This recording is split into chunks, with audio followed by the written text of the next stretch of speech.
最終の電車のベルが遠くから聞こえ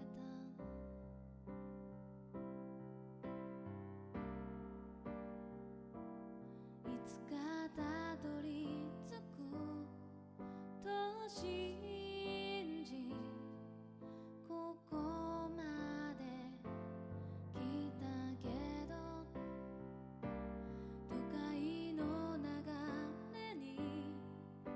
決意さえにじんでゆく。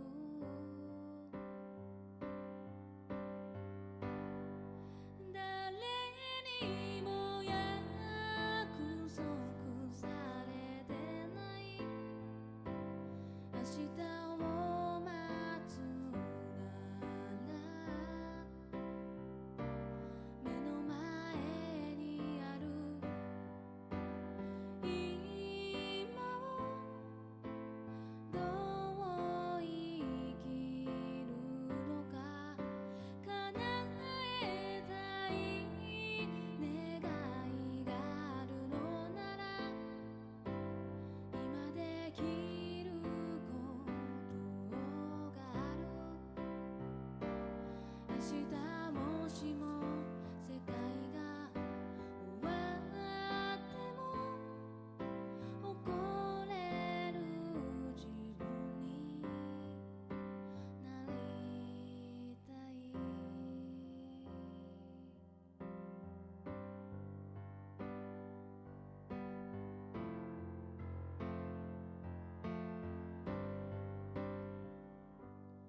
強がる僕に君は笑顔で大丈夫だよと、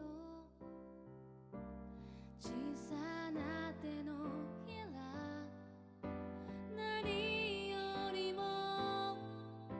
温かくて、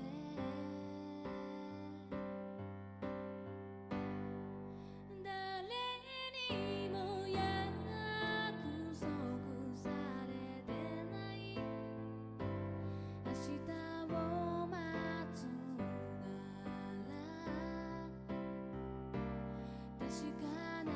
今を両手で守りたいよ。他の誰でもなく君のため、今できることがある。明日もしも世界が終わっても、君が誇れる自分に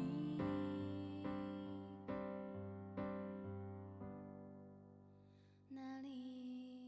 たい。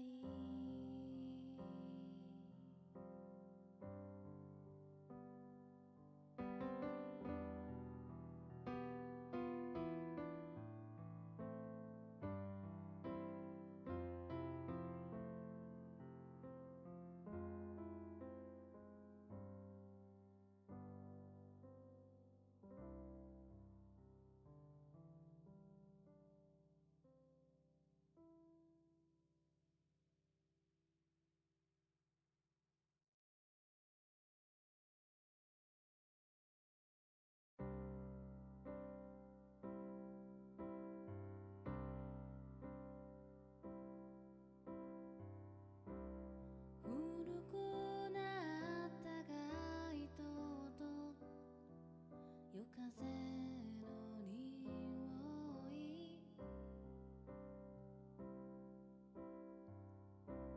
きっと僕はあの頃と何も変わってない。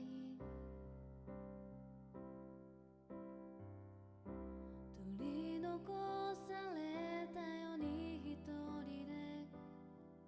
赤信号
都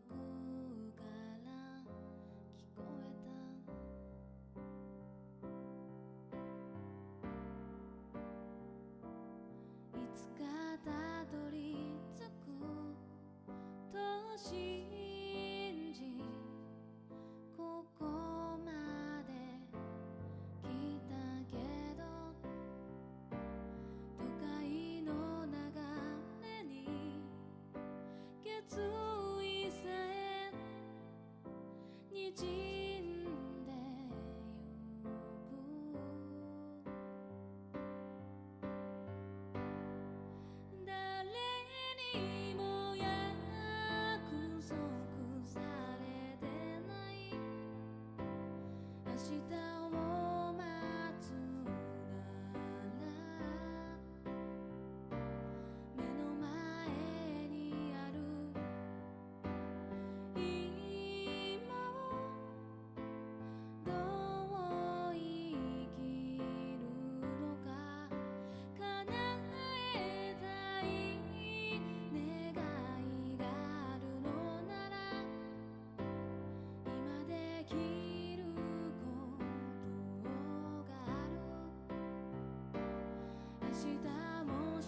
君が誇れる自分に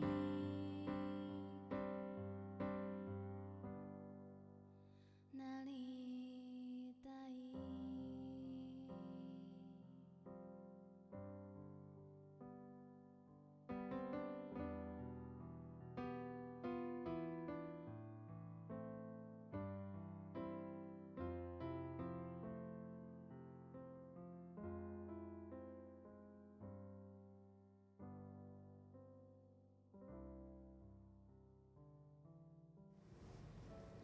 皆様こんばんは。大変お待たせいたしました。本日はグランゼーラの集いをご視聴いただき誠にありがとうございます。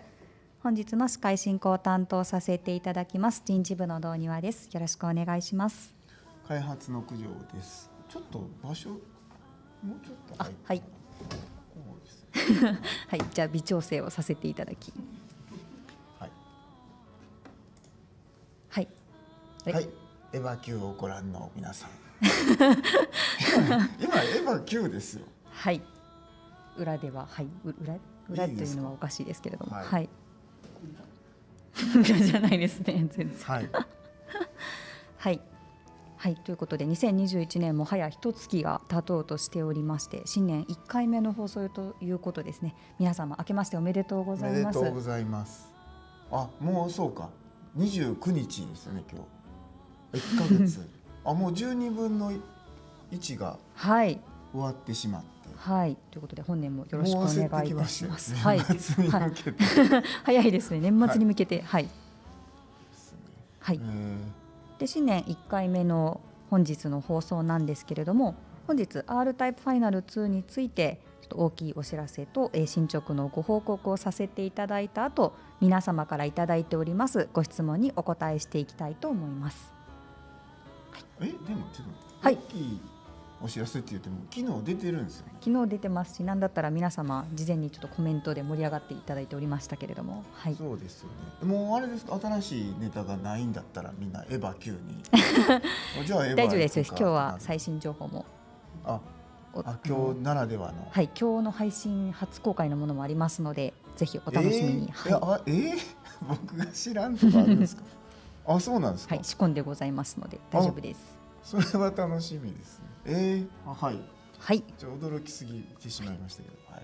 では早速 R タイプファイナル2に関するお知らせから入らせていただきたいと思います。はい、お知らせ、そうですね、発売日がはい4月29日ということで、はい、に決まりました。わー、すごい大勢ここにいるように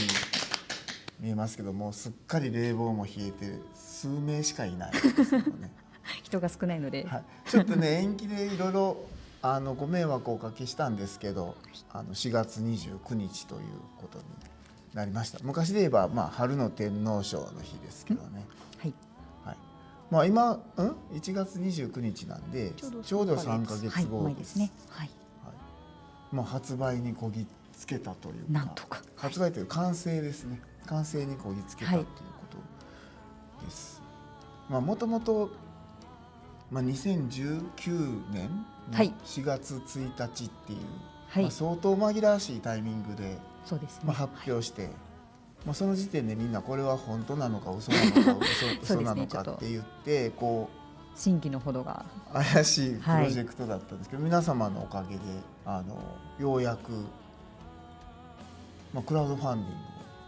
初めてやらせていただいてなどもあって、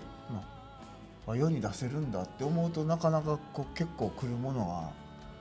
ありますね。今回は本当にご支援いただいて作ったっていうのがありますので、そうですね、はい、発表できてよかったなと、発売日がということですが、これ日本版の話なんですね今回。私たちが直接、販売するのが、日本リージョンということなんで、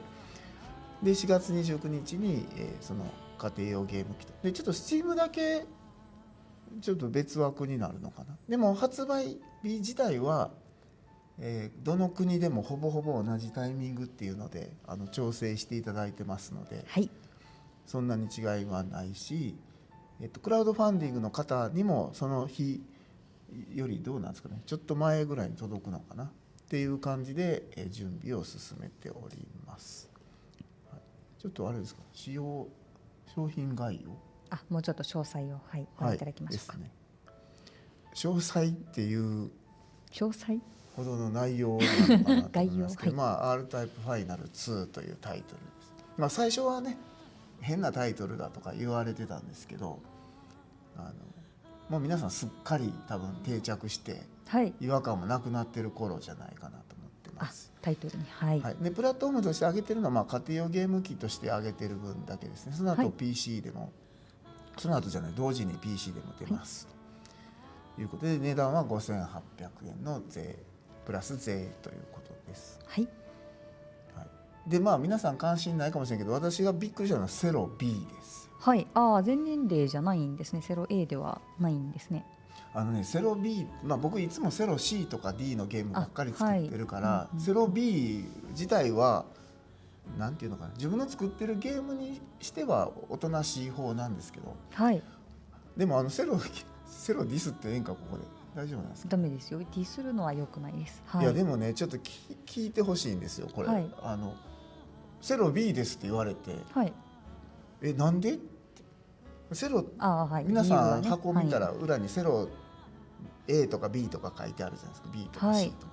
で理由みたいなサブカテゴリーみたいな、犯罪とか、そうですね、反社会とか暴力、今回何かっていうと、暴力とセクシャルですセクシャルで B です。どこでしょうね、セクシャル。ゴマンダーのほら、ゴマンダーめ毎回足引っ張ってるゴマンダーちょっと今のとこ出てないんですけど、いや思いません？セクシャル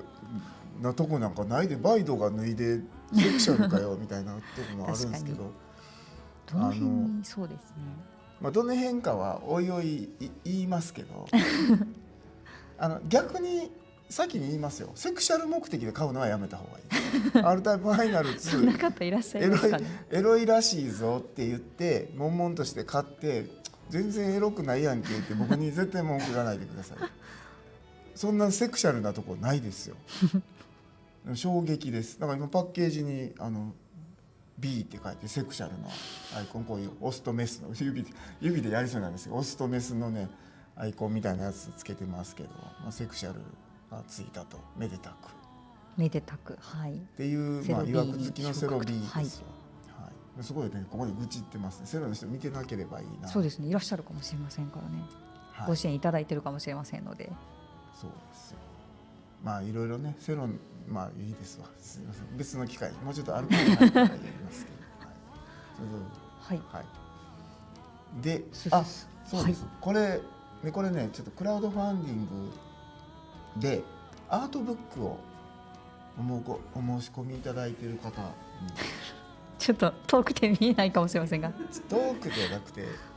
小さくて見えないですね頑張って近すぎますね、ちょっと、程よい感じかと。引きすぎましたか見えねえ、そうですよね、見えねえですよね。相当いいですよちょっと実はこれあれなんですけど、日本なんで全部はできてないんですけど、でも本当にハードカバーなのですごいかっこいいですね。これね、中ちょっとお見せすると、例えば見えないですよね、どう考えてもこのワイプで見えるかよ一応こんな感じですと全然うまいこと見せれてない。なんかゲーム内の映像と、これ R9A のコックピットのモデル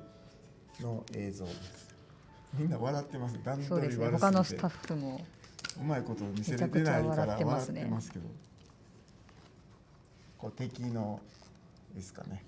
ステージの様子とこう敵作る時の資料、なんか見えてない？見えないですか？皆さん怒ってます全然わからんな。見せる気ないでしょ。そんなことない。もう頑張って見せてますから。そんなこと目いっぱい手は伸ばしております。いろいろ見せたいんですよ。逆ですよ、僕は。そうですね。ちょっと予これ算はすぐアールズミュージアムのネタバレしちゃうので。こっちはこうちょっと食玩にしてあげる。スタッフも前のめりで見てますね。全然そうですね。ああ、ちっちゃいのこれいいよ、いいですよ絶対、ね、かっこいいです本当に。はい、まあこういう準備してます。サントラとか、あとまあアートブックデジタル版も準備してますし、 T シャツなそうなんで T すシャツもね。今回ねちょっと縦じゃなくて横なんですね。なのでまあ、うんこれから次の機会があればより詳しく見せていきますので今怒ってる小さいワイプがはい面白いな、四角くて黒いのは分かったおっしゃる通りです。見せる気ないことはないです。僕見せたくて用意したんですけど、まあどうしても僕らの実力だとワイプがここまでしかにならないらしく、まあこのノリ辺ですよね。かなってこの辺のコメントがサイズ面白いですね。もうちょっと実力がつけば大きくなるらしいです。はい、まあそんな感じでですね、クラウドファンディングの方にもこう準備いろいろしてますので、まあ、発売っていうのは要するにお届けできる日で、それより遅くなるようなことはないようにしますので、はいお待ちいただければと思っております。はい、他に情報があはい今のその商品、まあ、いわゆる通常版といいますか、なので限定版の方の、限定版、はいはい、これ、R タイプファイナルズ限定版という限定版という名前なんですか。限定版っていうプレイステーション4とニンテンドースイッチのパッケージです。同じ日に発売になってはい7800円と、組み立て式のそれ読んでるだけですメタルそうですねメタルフィ見ればギュアは同わかるという梱です。はいはいメタルフィギュアもかっこいいですね。あこのメタルフィギュアについて一つご質問いただいてまして、はいはいご質問自体は何件かいただいてるんですけど、発売日決定おめでとうございますということでありがとうございます。で早速 R タイプファイナル2限定版を Amazon で予約注文したのですが、クラウドファンディングの特別仕様のパッケージ版プラススペシャルグッズには R タイプファイナル2限定版と同等のメタルフィギュアが含まれるのでしょうかということです。あれ含まれないです今すごい間がありますね。まあちょっはいとそれはね、そういうふうにまあ言われるかなとも思ってたんで、まあいろいろちょっと当たったんですけど、ちょっとどうしてもこれ別枠の話らしくてですね、ちょっとクラウドファンディングいただいたからイコールこのメタルフィギュアがつくっていう風なちょっと話には、ならないみたいなことになってます。ちょっと皆さんこれはなんか納得いかないとか怒られるかなと思ってるんですけど、なんかこれはどうしてもちょっと別の話ということになるそうです。ちょっと怒ってますよね。メタリックドーンですよねこれねもうちょっとエッジが甘かったら完全にで、まあちょっとまあそうは言ってもと思って、あれですよ、今お伝えしているもの以外にもリワードをお付けすることにはなってるんです。クラウドファンディングクラウドファンディングいただいた方にははい以外にもこうお送りする方にはこれをつけるっていうのを今その準備はしてますけど、それはちょっとメタルフィギュアではないとなんか別の形でといいううことですね。形ですね。はいはい、それもまあ次の回か次の次の回にはお伝えできると思うんですけど、です。ただまあちょっと何かやれることないかなとか、メタルフィギュア絡みでっていうことで、はい、ちょっと当たってみたところですね、はい今1万2000人はい、クラウドファンディングご支援いただいてます。全体でですね。はい、でそのうち7000人の方が、物理的なもの、要するにこう配送料をいただいて、アートブックとかそうですね、物をお送りする物がお送り T シャツとかするってことですね。ゲームソフトをお送りするパッケージっていう方が7000人いらっしゃるんで、ちょっと3名だけ3つしか手に入れれなかったんで、3名の7000人クラウドファンディングの物理的にお送りする方の中で7000人の中からはい3名の方に7000分の3、はい特別なメタルフィギュアを、これ、はいちょっと今出ますか、はい、これを7000分の3なんでちょっと3個しかご用意が確率がすごい低いんですけど、これなんか特別製のメタルフィギュアらしいです。はい、で色がねまた先ほどとちょっと違って、そうですね、まあ、はいこれはもう組み立て済みらしいんですけど、違うんですかね、組みそう立て済みですね、はい、なんですね。そのようにこれ伺っておりをます。はい、抽選でお送りするということにしました。ちょっと3つしかなくてね、これが7000人分とか1万2000もあればよかったんですけど、そうなんですね。はい。ちょっと力ゴールデンセレクション、そうですよね、そうですよね、そんな感じですよね。はいはい、そうですね。またこれはちょっと続報はですね。はい。でこういったパッケージもね発売日も決まりまして、限定版含めて、昨日の1月28日から予約が開始になりましたね。そうです。だからクラウドファンディングの方はもうそのままあ住所をもちろんはいちゃんと入れていただければ当日はい。住所は入れてくださいよ。とか、送り先が、4月29日なんでわからないですけど。2月3月に引っ越しされる方も新しい住所を必ず入れてください。それは方には届きます。でクラウドファンディングご支援いただいてない方でも興味あるなっていう方はぜひ予約をしていただければ、今こう通販系も、はい。実店舗の方でも予約を昨日から受け付けているはずなんで、ぜひご購入いただいて、はい。当然グランゼーラにも通販サイトが、はい、ございますね。グランゼーラ横丁、違います。グランゼーラ購買部でございます。はい。グランゼーラ購買部ですね。はい。言うたらあかんかったです。グランゼーラ横丁ですよね。だからあるんですよね。グランゼーラ購買部のはい。予約枠みたいなのが。なんかすごく顔をしかめてるんですけどあれ？なんで滑舌いいやつ？ちょっと聞いてみましょうかね、どうなっているのか担当に。はい。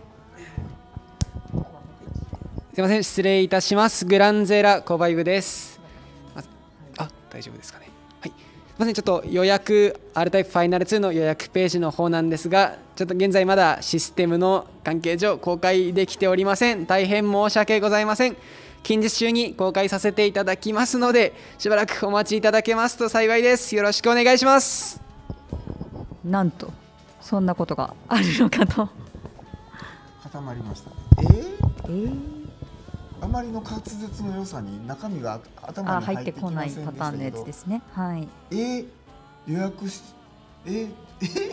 どこよりも早く情報を持ってたっていうよりも発売日の発表の日も決めたんじゃん、営業で。なのに調整しておりましたね。はい。予約を取っていないという。はい。どうなんですかこれ。どうなんでしょうね。始末書ですよね、当然人事部と始しては。末書というわけではないと思いますけれども。なんで開発は始末書じゃん。始末書っていうかこういうお詫びのこう生放送じゃん。なんで営業は滑舌の良さみたいな。でもちゃんと発売日とか予約がね取れる日が決まり次第すぐオープンしていただきたいところですけれども。はい。皆さんグランゼラ購買部で買う目はないです。もう目がないわけじゃないんですけれども、いいと思います。はい。僕はもうそれを勧めますよ。皆様もしねご予約していただけるっていう方いらっしゃいましたら、購買部を待たず遠慮せず、ぜひ他のところで予約取ってらっしゃるところで予約していただければ嬉しいなと思います。言えるな、すごいな。そうですか。予約取れへんねや。はい。ということでお知らせは拷問だですよ。お叱りが拷問にせよっていう選択肢を選ばざるを得ないですよ。というところでお知らせはこんなところとさせていただきまして、次は進捗についてちょっとご報告をお願いできればなと思います。はい。進捗、そうですね。はい。進捗すごい社内会議ですね。はい。ト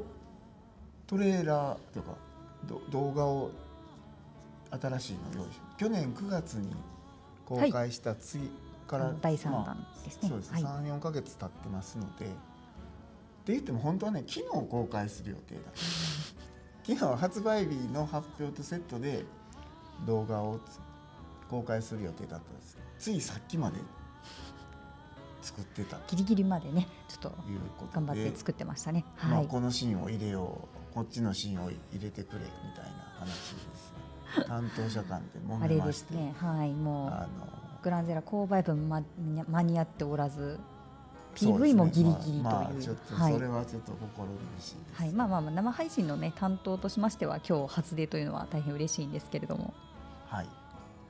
ですね。じゃあ、ちょっと企画が僕らの番組の企画が緩いんで2回流します。同じ動画をネタないんか、同じ動画2回1回目僕黙ってますから2回目はちょっと、開発秘話的なものも入れながら嘘やな多分な。はい、2回目はそんな感じです。じゃあどうぞご覧ください。これ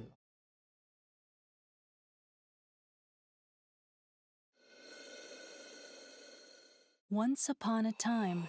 humanity was on the brink of destruction by the invasion of alien organisms from outer space.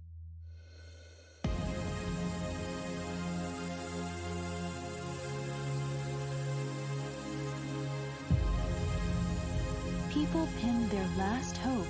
on a small trans-dimensional fighter.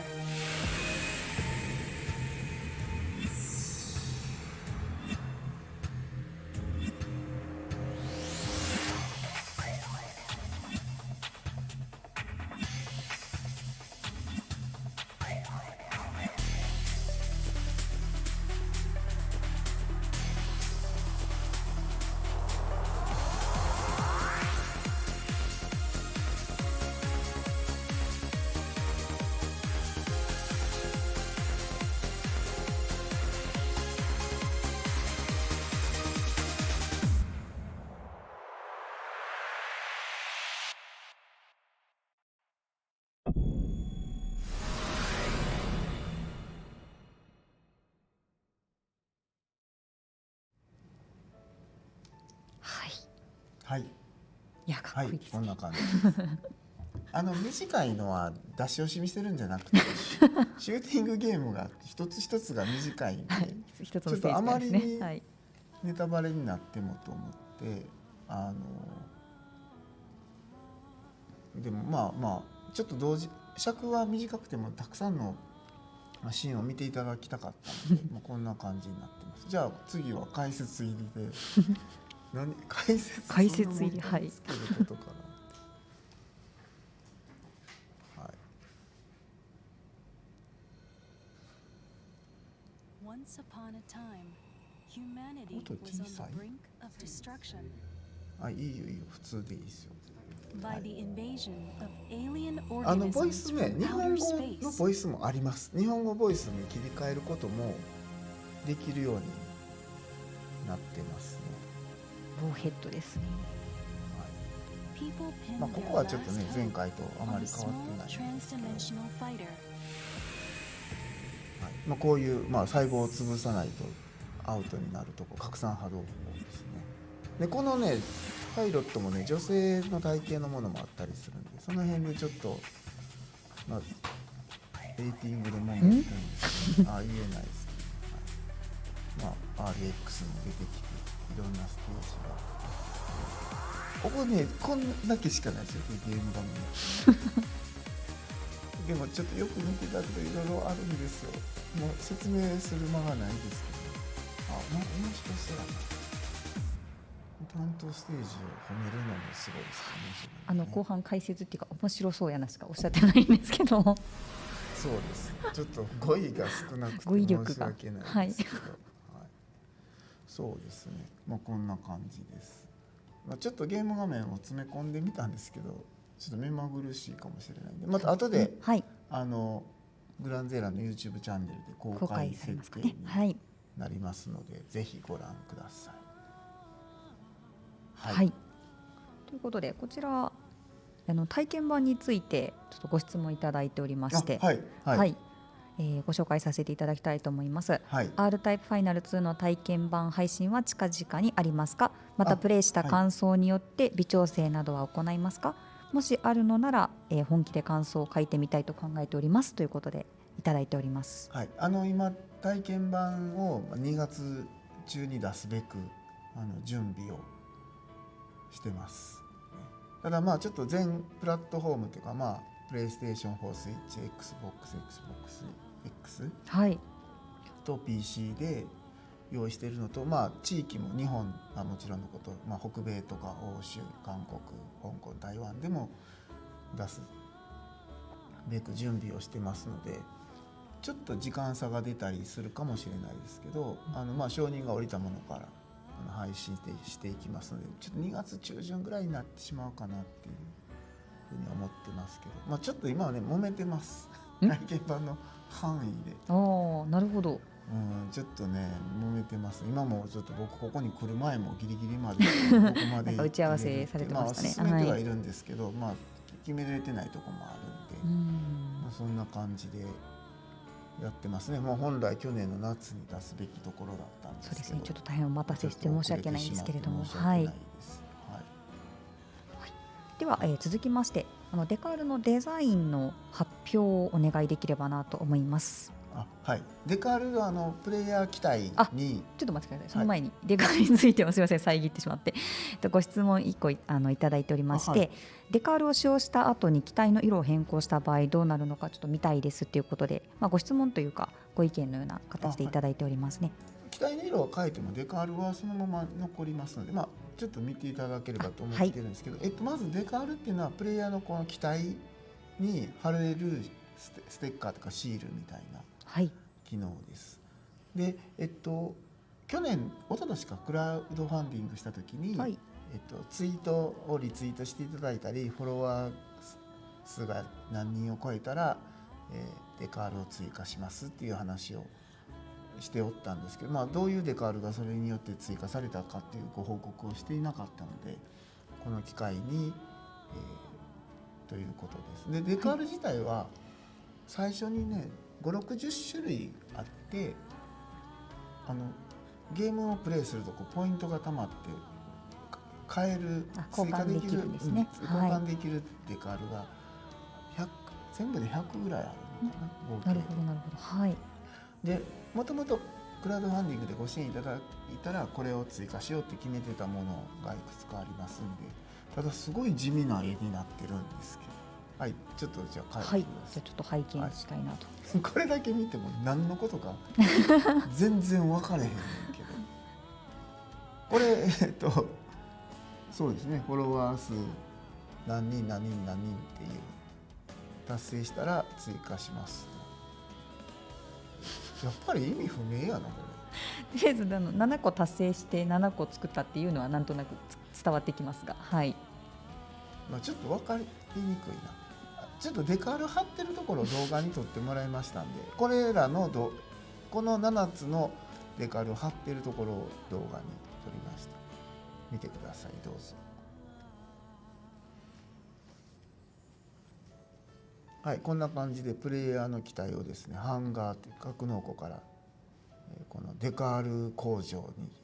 デカール工場、今思いつきで名前つけましたけどスタッフも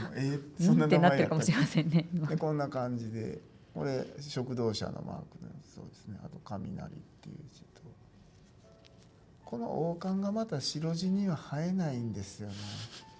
少々見づらいかもこれはしれませんね。黒い機体用でしょうね、きっとね。はい、ここはカメラ移動とかはそうですね、向き変えたりとかできるんできる感じでですかね。ちょっと操作性が良くないんで今まだ改良してるんですけどね。でもこの動画すごい地味やな。そうですね。多分面白さが伝わってるとは思えないんですけど、撮影してたスタッフはすごく集中してね作成していたようなんですけども、いや地味やな継ぎはぎがここで登場しましたね。面白さが出てるかな、いいのか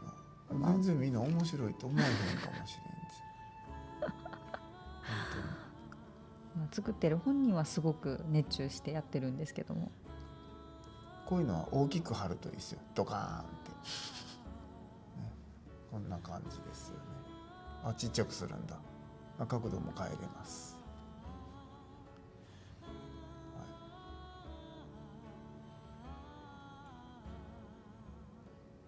淡々、なんか僕らも黙ってたらそうですね、なんかそうすごい無言でちょっと放送事故になってしまいかねないので、雷いいですね。入れてみたんですけど、これがまたちっちゃく貼るんですよ、彼が。なんでちっちゃくどんどんちっちゃく、まだちっちゃくするんこんなすごいかっこいい感じを貼ったら優先負けですよ。ほら優先負けてるんで優先を上げてるんですけど、でもちっちゃいっていうね。なんやろなこのちっちゃいの。反対側に貼るようですね。僕あれなんですよ。どういうのをメディアゴールにしたのかって後で聞いたんですけど、こんなん R タイプって最初からついてるもんじゃないですか。すごい疑問ですよね。これなんかフォロワー数とかであともう一つ入れま疑問したって言ってなのは皆 R さんタイプが納得いくと思えないでけど。ですすよね。R タイプファイナル2ときて3つ目達成した場合はどうなっていたのかというのが非常に気になるところではあるんですけれども、漢字のとこは3つ漢字が入ってて、はい、3番目は呪いっていう漢字だったんです。呪いっていう漢字を作ろうと思ってたんですけど、ちょっと非常に地味な動画として仕上がってますね。でちょっと制作例としては、こんな感じにもなりますよ。ちょっと動画ではないですけど、静止画ベースでちょっと別の仕様、これこうですね。これコンサートマスターっていう本来薄いグレー緑色の機体なんですけど、これ赤く塗っていろんなデカールをガシガシ貼っていくと、こんな感じの、これ「愛」って書いてますけどね、もう一個の例も出せますかね。こういうふうに、これは先ほどのメディアゴールで手に入った機体デカールを貼った例ですね。すごい壊れそうな感じですね。継ぎはぎが貼るせいで。そうですね。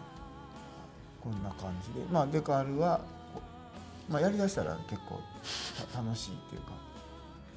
ずっとやってしまう。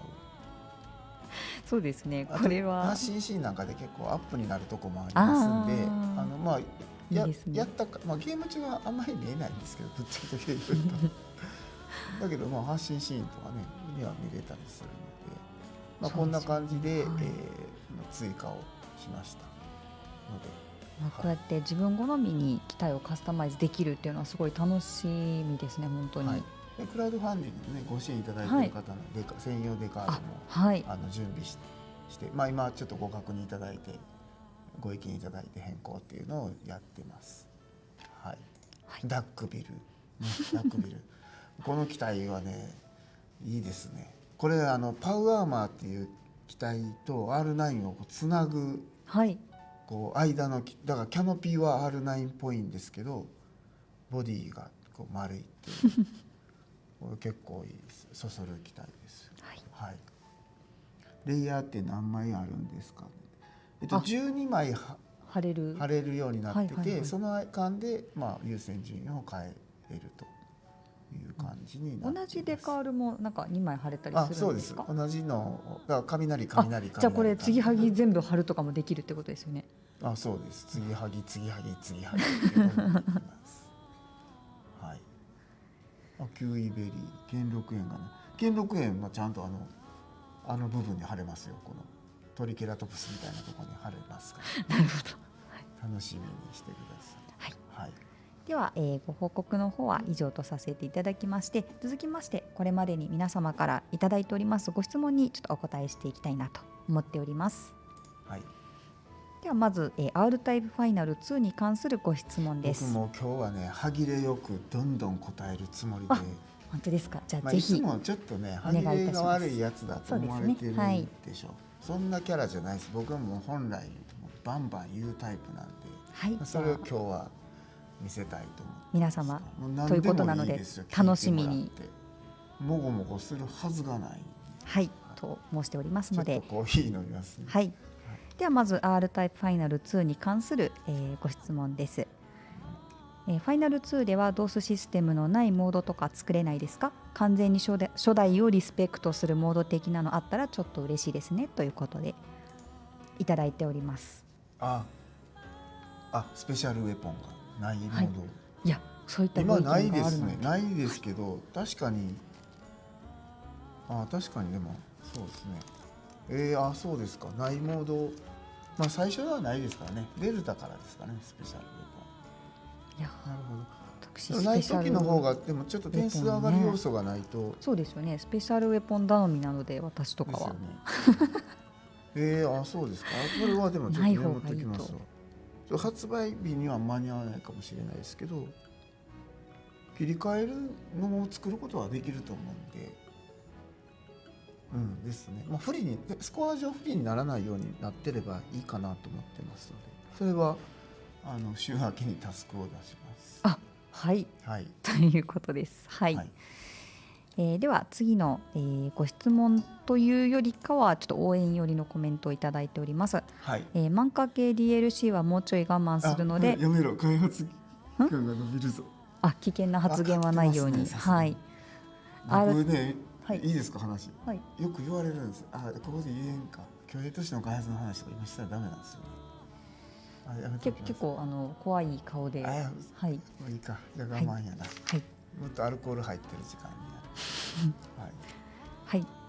では、次のご質問ですが、漫画系 DLC はもうちょい我慢するので R タイプファイナル2マスターアップ、大成功を祈ります。体験版はようということで、はい、ありがとうございます。ありがとうございます体験版そうですね、一刻も早く出したいと思ってますので、まあさっきちょっと僕質問に半分答えれてないかもしれない。微調整しますかって。そうでしたね、はい微調整したらしますよもちろん感想を書いてくださるという、なんか一方的に決めれないところは選べるような形で、はい簡単すぎる、難しすぎる、もっと敵で出てほしい、敵出過ぎとかあれば、それはもう言っていただければ、選べるようにしていきますので、はいはい、では、次のご質問ですが、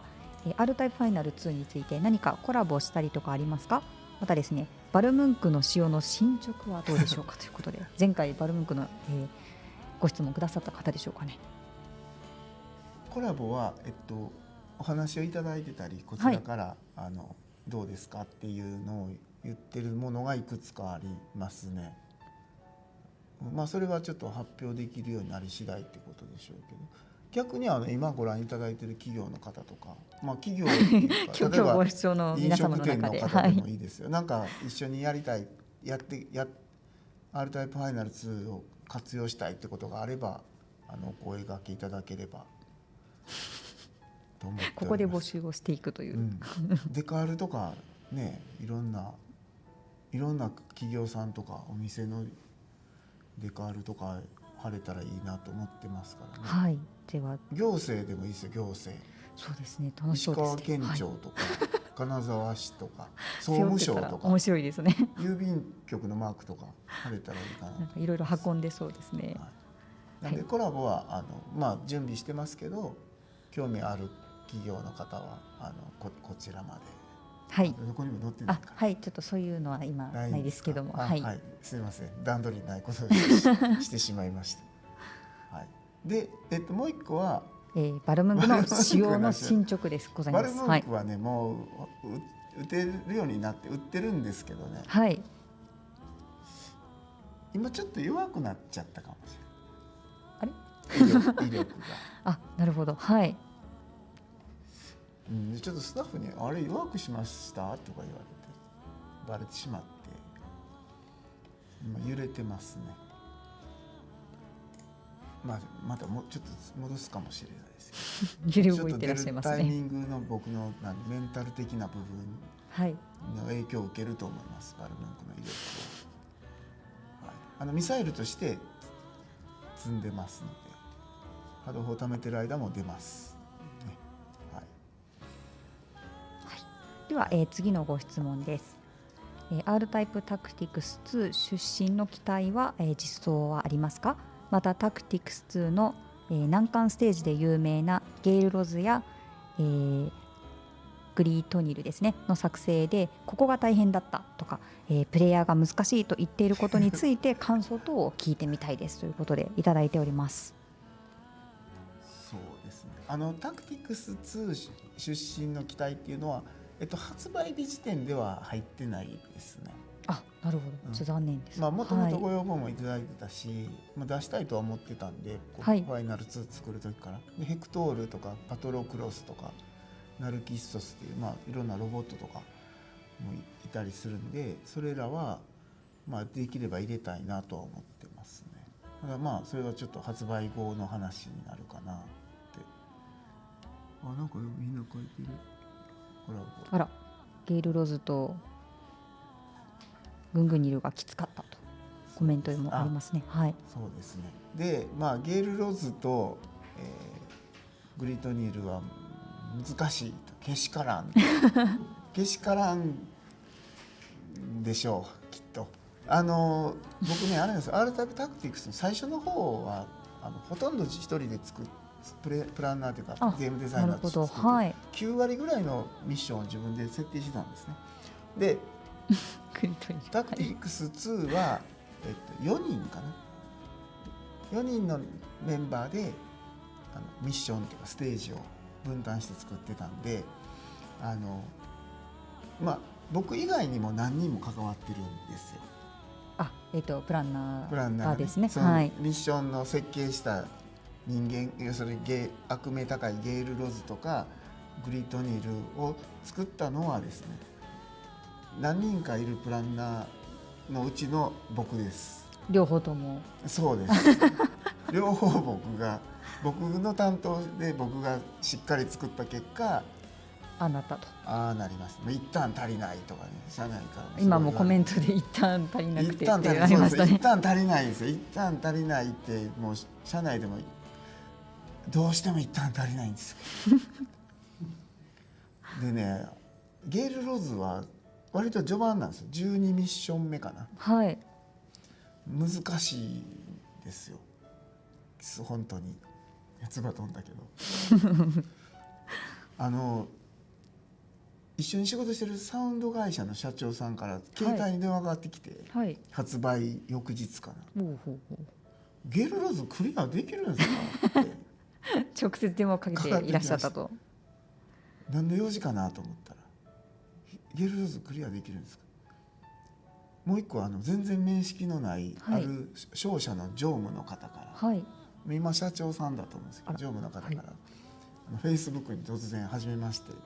言って、Rタイプタクティクスが好きでやってました、ね、ところでゲールローズクリアできるんですかっていう仕事の話ではなくもうそうです。なんか仕事の話かと思ったらゲールローズ難しいぞっていう話でした、そうですね。タクティクスの最初のタクティクスちょっと簡単すぎるかなと思って、で、なんかやっぱり地球を守るっていうのはそういうことじゃないんだろうなっていう反省があったんですね、2を作る前に。で改めて地球を守るってどういうことかな、人類の危機を救うってどういうことかなって考えていった結果のゲールロズですよでもゲールロズあれか、人類同士の戦いでしたね今もっともらしいこと言ったけど、後付け感がすごいあれですね。そうですよ。でもなんか今ならもうちょっとなんていうんですかね、あと1ターン追加券とかさせたでしょうねそんな時の。そうですね、でも僕はいいなと思ってますけどね、ゲールロズはよくできてるなと思いますということで、では、次のご質問ですが、漫画家ケールに関するご質問いただいております。プレイステーション4の漫画家ケールの、データを受け取るにあるハテナハテナハテナの項目が明らかになるのはいつ頃でしょうかということで、いつ頃ですか。これ私も大変気になっておるところでして、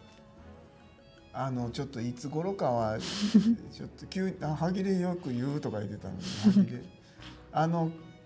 開放します、昨日は。もちろん用意というか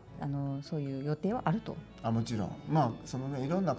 封印されてる機能がたくさんある。前回そうでしたね、なんかいろいろと封印されていると。ちょっと時期が来たらっていうことでしょうけど、やりますよ。ご質問はいつ頃かだったんですけどね。まあちょっともごもごもごもごって書いてくださってるなんかもごもご冒頭ですごくはい、はいまあはいですね、歯切れはいでは次のご質問いきたいと思います。回答してない歯切れがみんなちょっと突っ込まんとってはい、次のご質問は R タイプタクティクスシリーズについてですが、タクティクスシリーズ新作はまだですかということで。あ、これは前回でしたっけ、毎回聞いてくださいそうですね、多分その流れを組お願いしむたんですねご質問かなと。毎回お願いし、そうです、毎回聞いていただいたらそのうちうっかりポロって言うかもしれないですっていう感じで突っ込んでくださいよって言ってたんで突っ込んでいただいたけど、ちょっとまだちょっと言えないまあです、今日の時点ではどんどんはい、歯切れが悪くなっている、はいどんどんというか、もともと歯切れいいキャラでもないんでしょうかちょっと言えないですね、言えないことばっかりになってくる、では、次のご質問ですが、次ご質問というよりかご要望という感じでもあるんですけれども、パチプロ風録シリーズを復活させてくださいというこことでれはちょっとなかなかこれは難しいですね。いや難しいでしょ。パチプロ風録はまあね、そうですね、いいでしょうけどね。パチプロ風録はアイそうですねレムソフトウェア権利がねエンジニアリングはい権利がとそうです。いや権利もなんですけど、あれパチンコゲームに入ってて成り立ってる。そうですね、もともとあれのゲームというよりかパチンコのゲームに入っている。そうです、はい、だからただね、前言ったけど麻雀でやりたいんですよ、ああいう昭昭和の雰囲気のはい、勝負もの、はい、負けて土下座させられるのとかドブ側に入れられたりするのがむっちゃ面白い。もうあれね、奮録5はそうですけどね、土下座のシーンから作りましたからね学生服着てパチンコ店に行ってもう全然セロ B で済まない話ですけど、なるほど、完全にはいで土下座させられてなんか担当の目がちょっと腹怖くなって下し汁を飲まされたりするんですよスキンヘッドにされたりもするんですよ。なるほど、面白そうですね、とても。面白いです、麻雀風うん録、これね、恐ろしい。今じゃできないかも。負けたらバイド試験台はい、では、はいちょっと今ねスタッフの方から巻くようにというか、そろそろ締めに入るようにと。これ巻きネタだけどあれですか、時間なんですか、それともまあ私の発言が危ないくなってきたとかそれもあるかもしれませんが、実際にお時間も結構迫ってまいりますので、次が最後のちょっとご質問とさせていただきたいと思います。はいはい、絶対絶命都市や、ホトトギスタイラン R タイプファイナル2のように他社の、版権の取得あるいは、許諾を得ての開発などは今後もありますでしょうか。個人的には九条さんが関わっていたシューティングゲームの移植作やポンコツでロマンな大活劇の、続編などが見てみたいですということで、なんかあれですね、後半ちょっと版権への配慮かタイトルのお名前は出さずにご質問いただいておりますね。そうですね、まあ予定はあるかないかでいうと、まあちょっとそれこそ歯切れ悪く、そうです、昔はシューティングゲームをね作ってたんですよ。潜水艦のシューティングゲームとか戦車に乗るシューティングゲームとかを作ってましたね。アーケードの部署にいたんで最初の頃なんで、そうですね、だからまあ今もね R タイプをこうやって作らせてもらってますけど、どんどん歯切れは悪くなっていきつつで、ポンコツでロマンで大活劇もそうですね、続編作るって言ってね作ってましたからね。どう言おうかな、どう言ったらほら知ってくれてるよね。そうですね、いろんなタイトルの名前をね、そうですよ、コメントでいただいておりますが、そうです、そう声小さ声小さって言われてます。声そうですいやもうちょっと一面取って、いやそうなんです。だんだん歯切れと声が歯切れ悪く声が小さくなまあ、っていくというシューティング不思議な、そうですね、最初の頃はシューティングでしたね。まあ、ちょっといろいろ話したいけどこれ言ったらいろいろあるんですか。なんか再度締めに入ってくださいというカンペが出てまいりましたね。今終わったら僕がまるで歯切れの悪いやつみたいやんけ。さらにワイプも小さいぞというツッコミをいただいております。だいぶ小さいまあそれはまあ仕様でございますので、はい。懐かしいね。そうですね懐かしいですね。ナスカの社名をみんなで出して僕らは違う案を出してなんかやばいです。違う案を出してだんだん締めに入ってくださいが近づいてまいりました、カンペが。はい。言いたいな昔の話な。もうちょっと夜中の時間帯の生放送があったらぜひ。なんか会員限定とかにできたらあれなんですか。もっと暴露できるんですかこれ。そうですね。どうでしょう。せっかく生放送なのに、結構いいツッコミっていうか、そうですね。言いたくなる話があるんですけど、すごい圧力です。はい。そうですね。ちょっと会員限定などももしかしたら検討した方が